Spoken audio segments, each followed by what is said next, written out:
The Silent Traveler. From my early years, I have been intrigued by how changes often occur in the dynamics of relationships over time. Growing up in a large communal family, I was daily exposed to a myriad of relationship dramas, some savory, others not so palatable. But in all, my young mind was able to relate to these experiences to how the chords of human connections were formed. As a young child, I watched a lot of mini soap dramas bordering on human relationships that sometimes did not end well.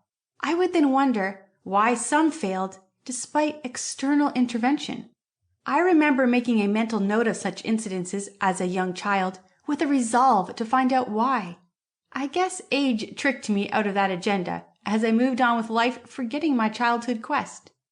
It was my encounter with the silent traveler that exhumed the familiar old longings. The silent traveler opened my eyes to the root cause of dissent and dark feelings. All of that was imprinted on this unmiserable presence.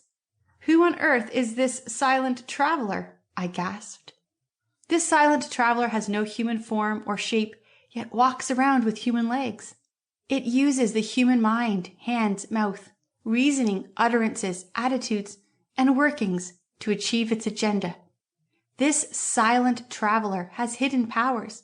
If allowed, it wastes no time in transforming the wisest of men into fools.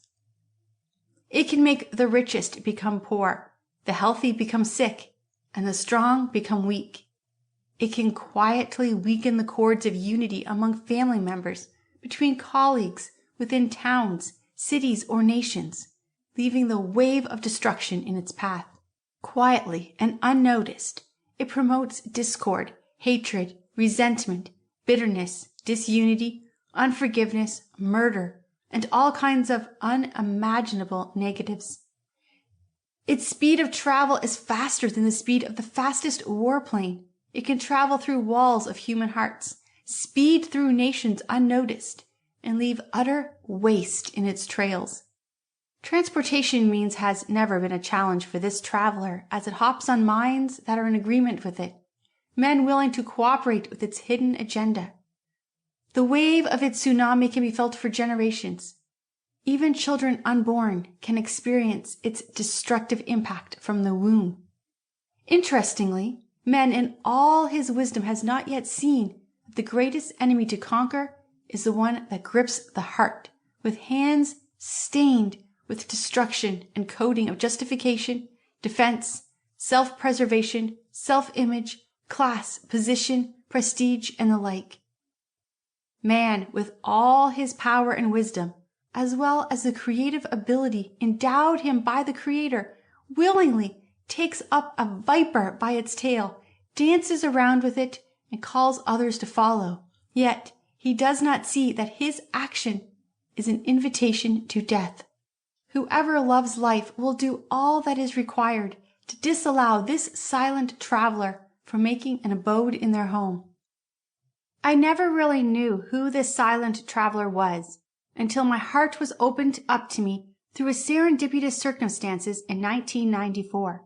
I was at a midweek gathering with other Christ believers when the leader coordinating the meeting asked everyone to pray for their families, especially their fathers. I still cannot explain why he specifically mentioned fathers. Being a small fellowship, each one of us took turns to pray for our dads. When it came to my turn, I could not pray. I politely told the pastor that I was sorry I could not pray for my dad. He was shocked and asked why. I cannot pray for him, I repeated with an air of finality, shaking my head. At that moment I started crying and walked out of the fellowship.